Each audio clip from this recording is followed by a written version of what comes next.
Você já ouviu um texto que diz assim: os planos de Deus não podem ser frustrados? Pois é, se até Deus planeja, por que você acha que não precisa planejar? Olá, amados, aqui Fernando Alencar para ler com você mais um capítulo do livro Casamento, escrito pelo pastor Cláudio Duarte. Capítulo 7. Imprevistos. O de repente chegou. Sem planejamentos, corre-se o risco de se transformar em uma folha seca que se move aos caprichos dos ventos. Michael Porter. Temporais vividos fazem parte de sua história, mas não precisam virar desculpa de estimação. Autor desconhecido. Você já ouviu um texto que diz assim: os planos de Deus não podem ser frustrados? Pois é, se até Deus planeja, por que você acha que não precisa planejar? Acredito e sempre que tenho oportunidade, incentivo as pessoas a planejar, sonhar, apresentar a Deus seus sonhos e estabelecer o mínimo de planejamento possível. Percebi ao longo da caminhada que muitos avivamentos não acontecem simplesmente pela dificuldade de planejamento de alguns indivíduos, pela inabilidade em perceber que Deus tem compromisso com quem faz planos. Da mesma forma, defendo a importância de uma boa leitura de cenários. O desenvolvimento de uma competência que pode ser resumida como a capacidade de percepção dos sinais e a identificação dos alertas, por mais sutis que sejam. Tenho plena convicção de que, com um bom planejamento e uma boa percepção do ambiente interno e externo, pode-se evitar a maioria dos de repentes da nossa vida. Isso mesmo, você não ouviu errado. Vejamos alguns exemplos. É possível alguém que nunca esteve atento às suas condições físicas e de saúde afirmar que de repente ficou doente? É pertinente dizer que alguém que trabalha em uma empresa privada foi surpreendido por uma demissão? Empresas privadas não realizam admissões e demissões de forma natural. A estabilidade nunca foi uma premissa do mercado de trabalho privado, não é mesmo? É realmente imprevisível a possibilidade de os seus pais ou os de seu cônjuge precisarem de um apoio maior na velhice? É impossível prever uma crise financeira quando não há o mínimo de planejamento doméstico e reservas para imprevistos? É difícil prever que um casal que briga diariamente está mais sujeito a cansar da relação? Não é fácil prever que a criança que não se dedica aos estudos terá dificuldade com suas notas e terá maior probabilidade para a reprovação? Ficou mais claro com os exemplos anteriores? Boa parte das chamadas surpresas são previsíveis e emitem seus sinais de alerta ao longo do tempo. Logo, em geral, podem ser prevenidas e evitadas. Você concorda?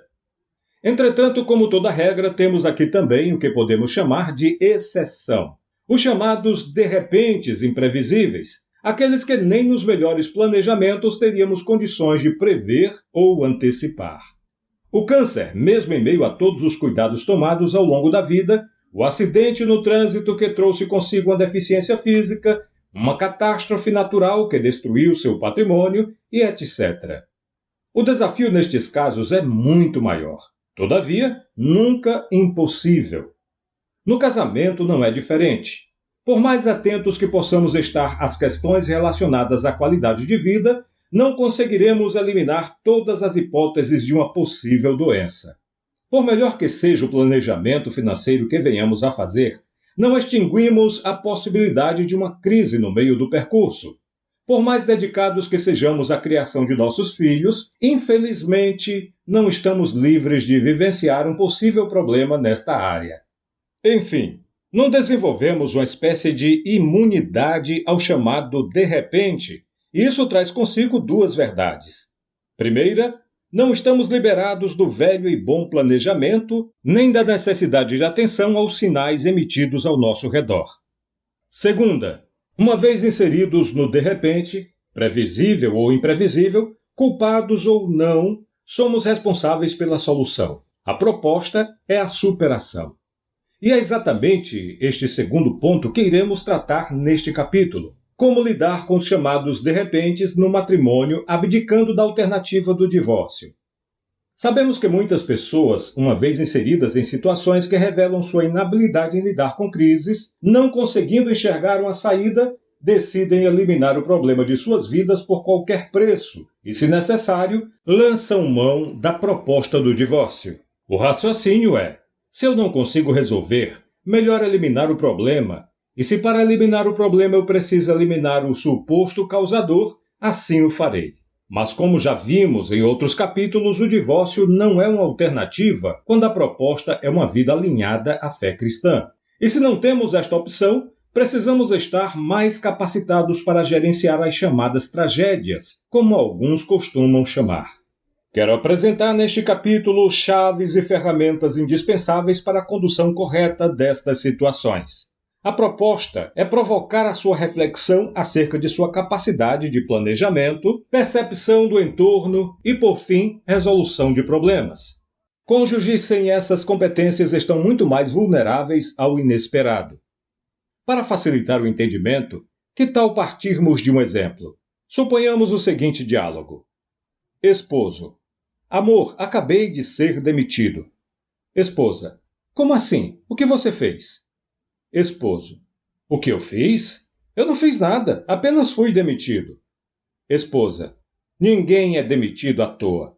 Você está me escondendo alguma coisa. Você sabia que não poderia ser demitido. Estamos cheios de dívidas e seus pais ainda estão precisando da nossa ajuda. O que você vai fazer agora? Esposo: eu vou procurar emprego. O que você quer que eu faça? Esposa: eu quero que você faça alguma coisa rápido. Eu não suporto mais essa nossa situação financeira. Eu não suporto mais esta vida de privações. Eu não suporto mais você e essa sua calma. O caos está instalado.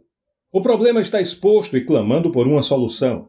O casal, os únicos que podem efetivamente resolver o problema, está brigando e o desemprego em fração de segundos deixou de ser o único desafio a ser superado. As insatisfações se potencializaram e soluções precisam ser tomadas. Problemas são como bombas. Precisam ser descobertos, desarmados e não podem ser manipulados por qualquer um. Precisam de pessoas habilitadas não apenas para resolver, mas para resolver em curto espaço de tempo. Porém, como resolver? O que fazer nestes casos? Estas são algumas das perguntas que vamos esclarecer por meio de uma análise mais esmiuçada do exemplo compartilhado até aqui. Para facilitar mais ainda, que tal analisarmos cada parte deste diálogo separadamente? Amor, acabei de ser demitido. Como assim? O que você fez? O que eu fiz? Eu não fiz nada, apenas fui demitido. Se estamos diante de um caso de demissão, podemos inferir que se trata de um personagem que não é funcionário público e muito menos militar. Podemos dizer sem medo de errar que ele trabalha em uma empresa privada e está tendo sua experiência com a demissão, o encerramento de um contrato de trabalho que já previa esta possibilidade. Tendo esta informação como ponto de partida, não podemos dizer que é uma situação totalmente inesperada. Mesmo que os sinais viessem apontando que tal possibilidade era remota, ela nunca deixou de existir. A proposta não é falar disso especificamente, mas há inclusive especialistas que defendem que a melhor hora de procurar emprego é quando se está empregado. Ou seja, a proposta é não deixar você ser inserido em um de repente que pode ser evitado apenas com sua proatividade. Mas o que quero falar com isso? Que existem problemas que surgem em nossa vida que são simplesmente consequências de ações do passado. Pessoas administram certas situações porque negligenciaram algumas escolhas, ações e posturas em algum momento da sua vida e depois são obrigadas a viver as consequências de suas decisões. Por outro lado, existem problemas que não possuem obrigatoriamente um culpado. Pessoas são inseridas em situações nas quais não são frutos de suas escolhas ou ações. Há problemas que são extremamente previsíveis, mas como tangenciamos no início deste módulo, existem ainda problemas que surgem de repente e que não estão obrigatoriamente associados a alguma decisão do passado. Precisamos ter um mínimo de percepção para identificar a origem do que vivemos. Sou culpado? Estou colhendo o fruto da ação de alguém diretamente relacionado a mim? Sou vítima de uma situação externa? Estou debaixo de um processo pedagógico de Jesus? Deus está tentando me apresentar novas possibilidades e me tirou do ambiente de conforto? Vamos analisar a partir do nosso exemplo.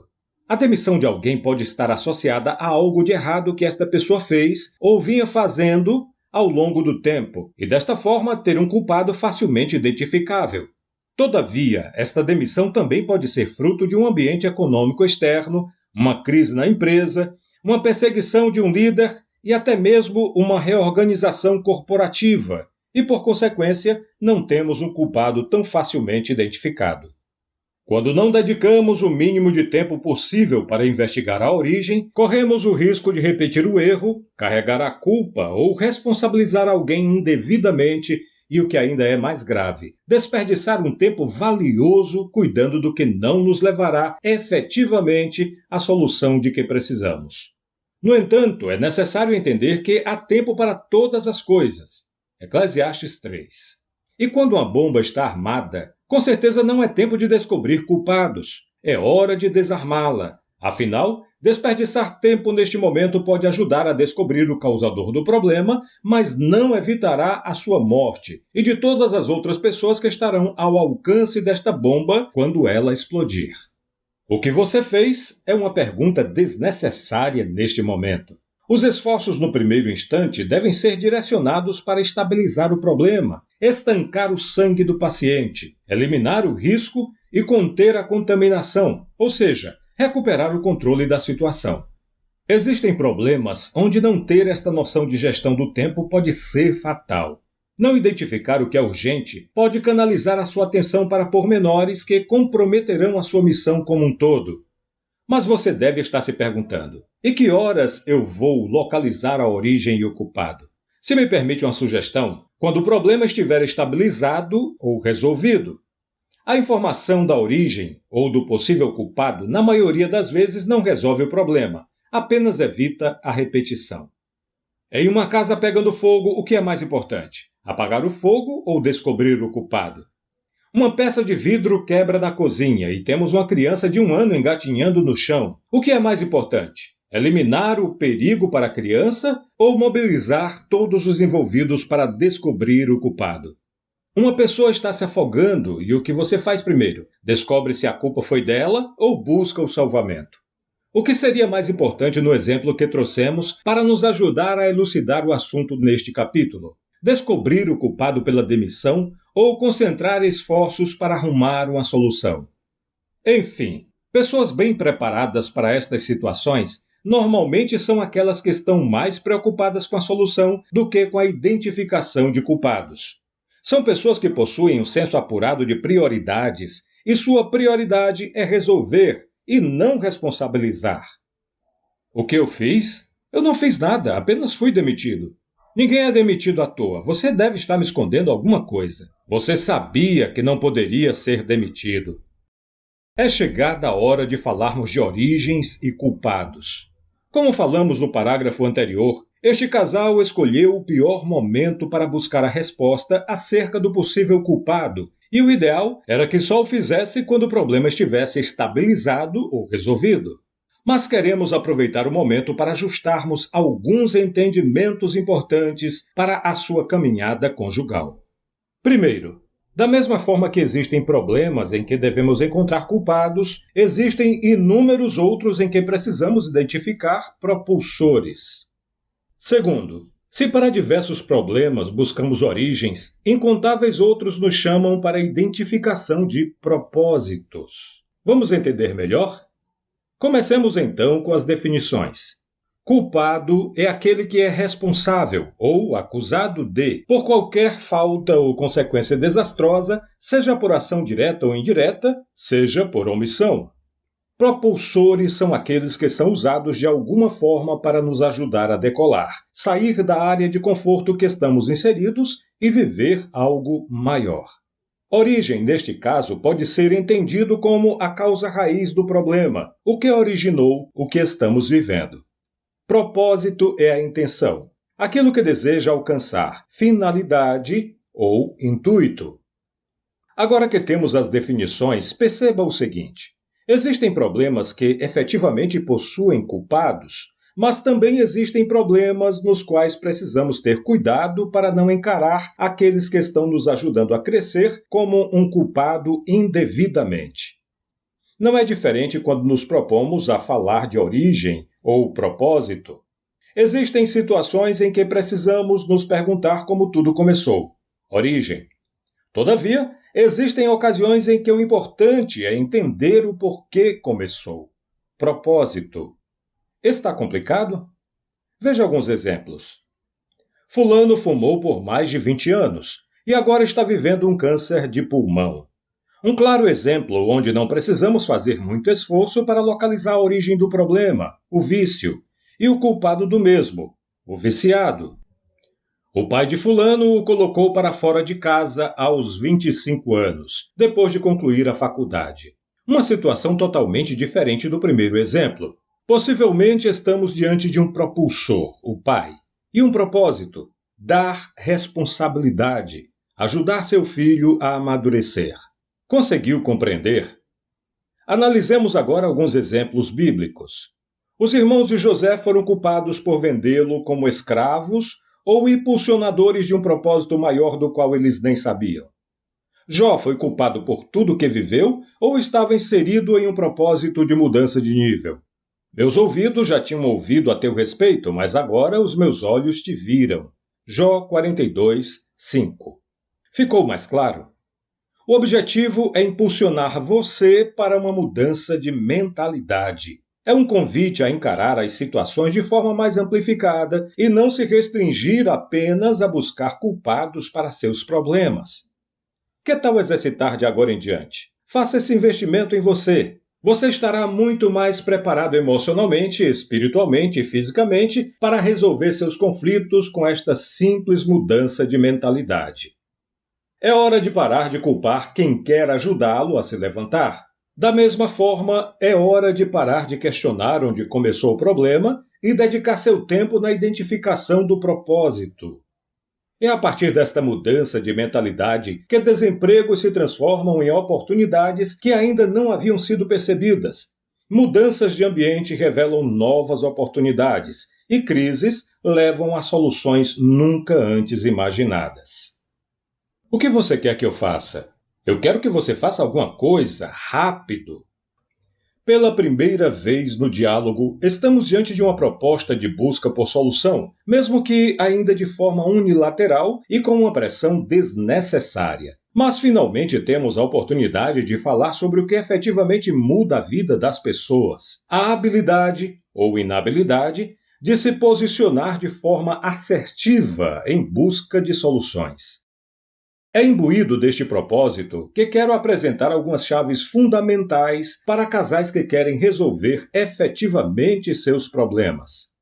Primeiro, identificar se ainda estão em um estágio no qual conseguem resolver sozinhos. Caso percebam que não conseguem, não adiem a solicitação de ajuda.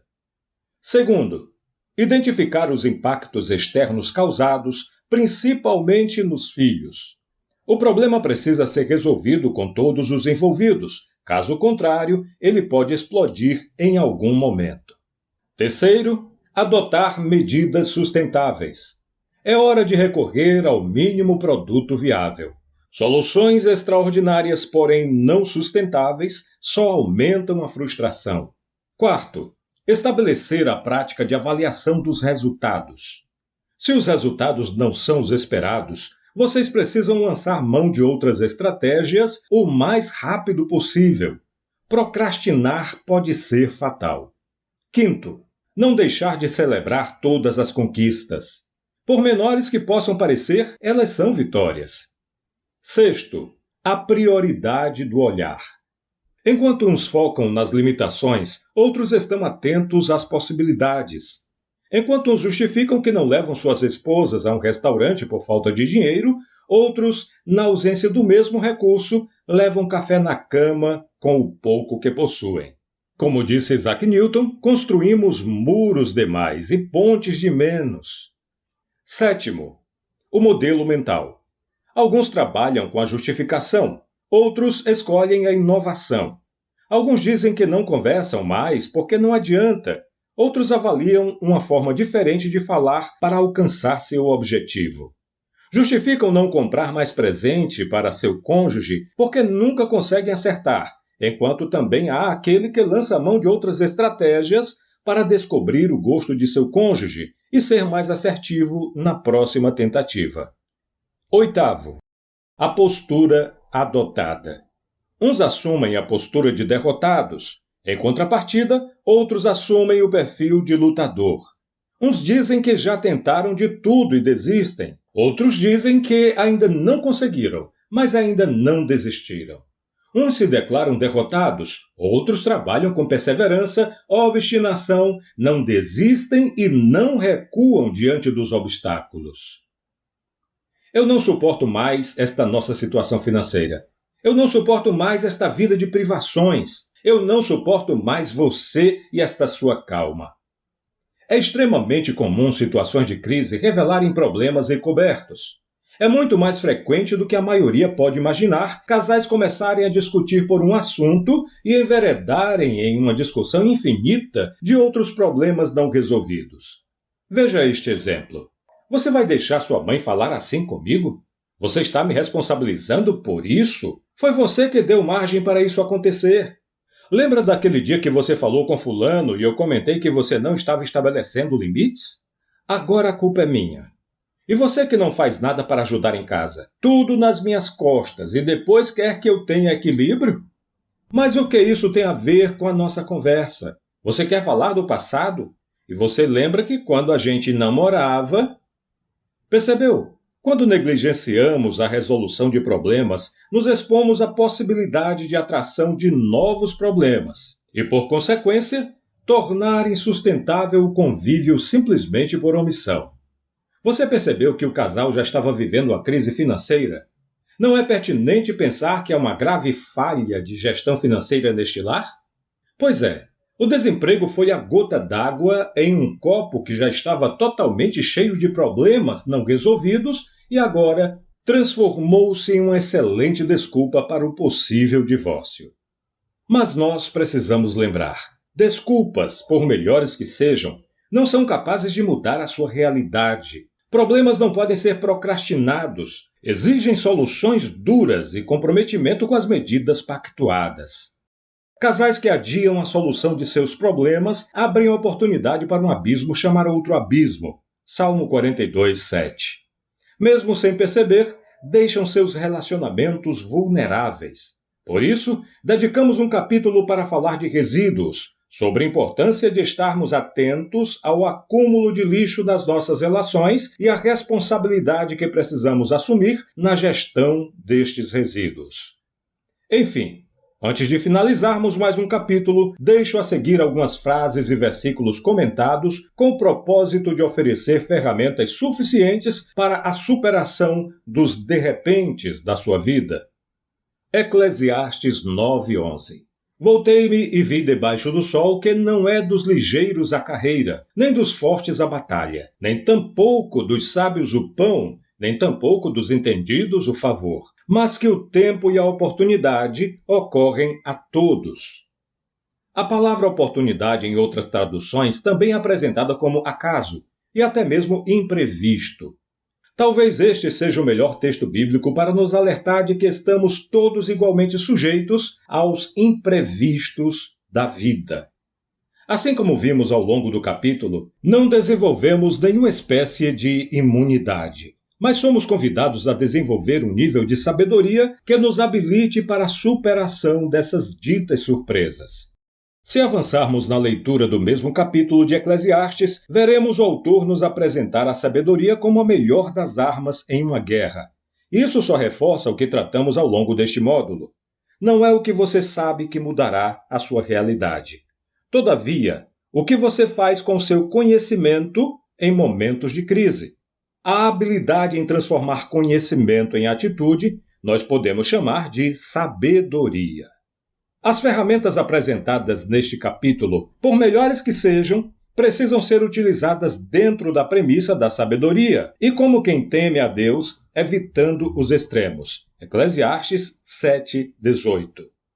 O divórcio, a desistência, O suicídio e a perda de fé são alguns exemplos do que podemos chamar de extremo. Enfim, por mais que nos esforcemos para entender o sentido das coisas, enquanto homens não encontraremos. Eclesiastes 8:17. Logo, a orientação é que desfrutemos a vida com a mulher a quem amamos todos os dias desta vida sem sentido que Deus nos dá debaixo do sol. Todos os dias sem sentido, pois esta é a recompensa na vida pelo seu árduo trabalho debaixo do sol. Eclesiastes 9:9. Em resumo, por mais desafiador que seja o problema que você está enfrentando, enfrente-o com sabedoria e, enquanto não o supera, não deixe de desfrutar a vida com a mulher a quem ama. Agir com sabedoria exige fugir dos extremos. Logo, poderemos concluir que a proposta é sempre a do equilíbrio. Somos como Cinderela, e este mundo pode ser comparado às nossas malvadas meias-irmãs. Por quanto tempo continuaremos chorando diante da lareira cheia de cinzas de ontem, enquanto o príncipe está às portas? Você tem tudo para viver a vida que apenas ele poderia sonhar para você. Lisa Bevere. Por que deixar o de repente responder por você? Precisamos que você entenda que as crises, os de repentes, os imprevistos, as surpresas e até mesmo as tragédias não são o fim, apenas o meio. Mas para que sejam efetivamente o meio, você precisa decidir não permitir que interfiram no seu destino. Elas podem até diminuir a sua velocidade. Podem inclusive diminuir a visibilidade, mas não podem, de maneira alguma, retirar de você a fé, ou seja, a certeza daquilo que esperamos e a prova das coisas que não vemos. Hebreus 11:1. Lisa Bevere, em seu livro Sem Rivais, diz que o que realmente importa em meio às flutuações do percurso é quem você é e a quem você pertence. Talvez possamos, no contexto deste capítulo, reescrever esta frase da seguinte forma: o que realmente importa em meio às surpresas do percurso é quem você é, a quem você pertence e quem faz parte da sua promessa. Com este pequeno ajuste, possivelmente ficará mais fácil você perceber que homem e mulher foram criados para serem diferentes fisicamente, mas nunca para caminharem em propósitos diferentes. Sem a união de marido e mulher, muitas batalhas não podem ser vencidas e, por consequência, muitos propósitos não podem ser vividos. É aquecendo a barra de ferro até que ela fique maleável e dando marteladas nela para modelar o metal e formar a lâmina que uma espada é forjada. A pressão externa e o nível de exposição que você está disposto a enfrentar farão de você o indivíduo que Deus planejou. Perceber o que podemos tirar de melhor das situações vividas transforma o processo em uma escola, você em um aluno e Deus no grande professor. Se Jesus, que era filho, aprendeu a obediência através daquilo que padeceu, Hebreus 5:8, por que você insiste em fugir do processo? Viva o processo, enfrente o seu de repente e, mais do que vencê-lo, busque aprender com a situação na qual foi inserido. Os perdedores veem a tempestade e recuam, mas há aquele que no mesmo ambiente procura ver a oportunidade de cultivar. Augusto Cury. Não sei qual é o comportamento que você tem diante dos temporais da vida, mas não podemos concluir este capítulo sem lembrar. Primeiro, ninguém põe vinho novo em odre velho. Marcos 2:22. Aproveite os de repentes para substituir seus odres.